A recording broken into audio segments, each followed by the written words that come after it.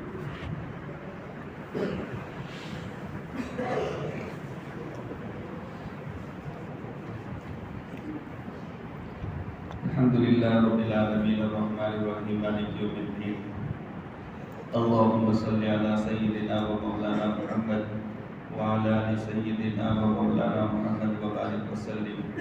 اللہم انت اللہ لا الہ الا اللہ الحی الکریم، سبحان اللہ رب العرش العظیم، الحمدللہ رب العالمین، نسألک موجبات رحمتک وعزائم مغفرتک والغنیمۃ من کل بر والسلامۃ من کل لا تدع لنا ذنبا الا غفرته ولا هما الا فرجته ولا دينا الا قضيته ولا مريضا الا شفيته ولا حاجة هي لك رضا الا قضيتها ويسرتها يا ارحم الراحمين يا ارحم الراحمين يا ارحم الراحمين یا ذا الجلال والاکرام یا ذا الجلال والاکرام یا ذا الجلال والاکرام۔ اے اللہ ہم گنہگاروں کو معاف فرما، ہم خاطیوں کو، پاپیوں کو، قصورواروں کو معاف فرما۔ میرے مولا زندگیوں میں جو غفلتیں، کوتاہیاں، نادانیاں، بے اصولیاں، بے اعتدالیاں ہوئی، اے میرے مولا محض اپنے فضل و کرم سے معاف فرما۔ میرے مولا زندگی کا بڑا حصہ میرے مولا گزر گیا، میرے مولا اس میں جو نیک کام ہوئے محض اپنے فضل و کرم سے قبول فرما، جو گناہ جو نافرمانیاں ہوئی محض اپنے فضل و کرم سے معاف فرما۔ اے میرے مولا جو زندگی باقی ہے اس میں نیک اچھے صالح اعمال کرنے کی توفیق اور ہمت عطا فرما۔ میرے مولا کریم جو تو نے دین کی خدمت کے لیے قبول کیا، میرے مولا خاص اپنے فضل و کرم سے اس کو قبول فرما۔ میرے مولا جو زندگی باقی ہے دل کے انشراح کے ساتھ، دل کی اطمینان کے ساتھ میں دین کی خدمت کے لیے قبول فرما۔ میرے مولا ہمیں، ہماری اولاد اور قیامت تک کی آنے والی نسلوں کو نیک بنا، متقی بنا، پرہیزگار بنا، دیندار بنا۔ اولاد نسلوں میں حافظ قرآن، عالم دین، خادم دین، داعی دین پیدا فرما۔ میرے مولا ہمیں، ہماری اولاد اور قیامت تک کی آنے والی نسلوں کو حرمین شریفین کی مقبول حاضری بار بار نصیب فرما، اسباب مہیا فرما۔ میرے مولا ہمیں، ہماری اولاد اور قیامت تک کے آنے والی نسلوں کو جیلوں میں، کورٹوں میں، ہسپتالوں میں جانے سے، آپریشن ہونے سے، پولیس چوکیوں میں مجرم بن کر جانے سے، حاسدین کے حسد سے، ساحرین کی سحر سے، شریروں کی شرارت سے، بدماشوں کی بدماشی سے حفاظت فرما۔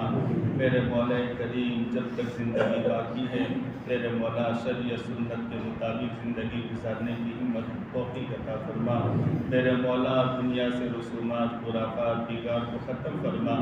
میرے مولا امت مسلمہ کے حالات پر رحم فرما، کرم فرما۔ میرے مولا کریم پوری امت مسلمہ کی جان کی، مال کی، آبرو کی، عزت کی، ایمان کی، اعمال کی، اسلام کی حفاظت فرما۔ اے میرے مولا، اے میرے مولا امت کے لیے میرے مولا کریم اے میرے مولا امت کے لیے تو ہمیں رونے کی توفیق عطا فرما۔ اے میرے مولا نبی تھے، امت کے لیے رو کر تجھے منایا کرتے تھے۔ میرے مولا کریم نبی علیہ السلام نے فرمایا میرے صحابہ امت کے لیے امان ہے، یعنی جب تک صحابہ رہیں گے امت کا حالات نہیں آئیں گے۔ میرے مولا صحابہ راتوں کو تجھے منایا کرتے تھے، امت کے لیے رویا کرتے تھے۔ کہ میرے مولا صحابہ کے بعد بزرگان دین تیرے نیک بندے راتوں کو تجھے منا کر امت پر سے حالات کو ٹلوایا کرتے تھے۔ اے میرے مولا وہ اللہ کے بندے تیرے پاس ایک ایک کر کے آتے جا رہے ہیں۔ میرے مولا یہ امت بے سہارا بنتی جا رہی ہے۔ اے میرے مولا دشمن جو مرضی آتا ہے کرتا ہے۔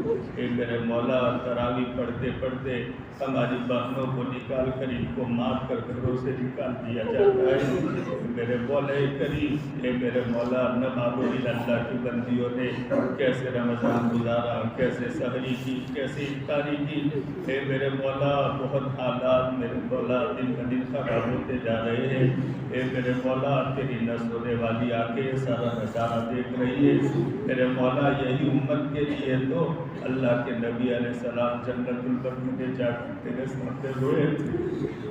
میرے مولا یہی امت کے لیے حجۃ الوداع کے موقع پر جون مہینے کی گرمی میں اونٹنی پر سوار ہو کر میرے مولا 4 گھنٹے کھلے سر تیرے سامنے تڑپ تڑپ کر روئے تھے۔ اے میرے مولا یہ امت کے ساتھ کیا ہو رہا ہے؟ اے میرے مولا یہ امت کے لاکھوں عورتیں، جوان عورتیں بغیر شوہروں کی زندگی گزار رہی ہیں۔ مولا لاکھوں بچے یتیمی کی حالت میں زندگی گزار رہے۔ اے میرے مولا امت کا سہارا بن جائے۔ میرے مولا امت کے لیے ہمیں رونے والا بنا دو۔ اے میرے مولا امت پر سے حالات کو ختم فرما دو۔ میرے مولا امت کی ایک سوئی کی بھی حفاظت فرما، امت کی ایک ایک بال کی حفاظت فرما۔ میرے مولا غیروں کے حوالے سے فرما، امت مسلمہ کی بچیوں کی عصمت اور ناموس کی حفاظت فرما۔ اے میرے مولا جوانوں کی، بچوں کی، بوڑھوں کی، سب کی حفاظت فرما۔ میرے مولا حرم شریفین کی، روضہ مقدسہ کی، بیت المقدس کی، پوری دنیا کے مساجد کی، مدارس کی، خانقاہوں کی، دینی درسگاہوں کی، دعوت و تبلیغ کی اور ان میں کام کرنے والوں کی حفاظت فرما۔ میرے مولا ہماری یہ مجلس کو بے انتہا قبول فرما۔ میرے مولا جتنے نکاح پوری دنیا میں مسلمہ میں ہوئے سب میں خیر و برکت عطا فرما۔ میرے مولا جو ہونے والے باقی ہے میرے مولا شرع سنت کے مطابق کرنے کی توفیق عطا فرما۔ اے میرے مولا کریم خرافات رسومات سے پوری امت مسلمہ کی حفاظت فرما۔ ایک دوسرے کے حقوق کو جان کر زندگی گزارنے کی توفیق عطا فرما۔ میرے مولا آپ کے جن بندوں نے بندیوں نے ہمیں دعا کے لیے کہا ہے، جنہوں نے امیدیں لگائی، سب کی جائز مرادیں اور تمنائیں پوری فرما۔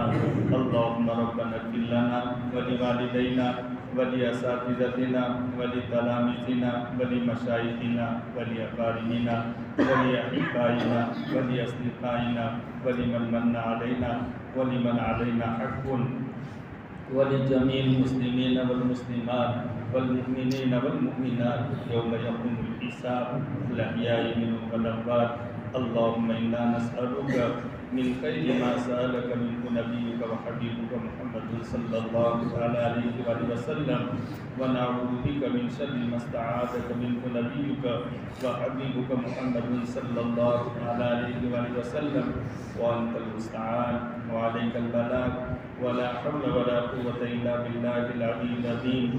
سبحان ربك رب العزة عما يصفون وسلام على المرسلين والحمد لله رب العالمين برحمتك يا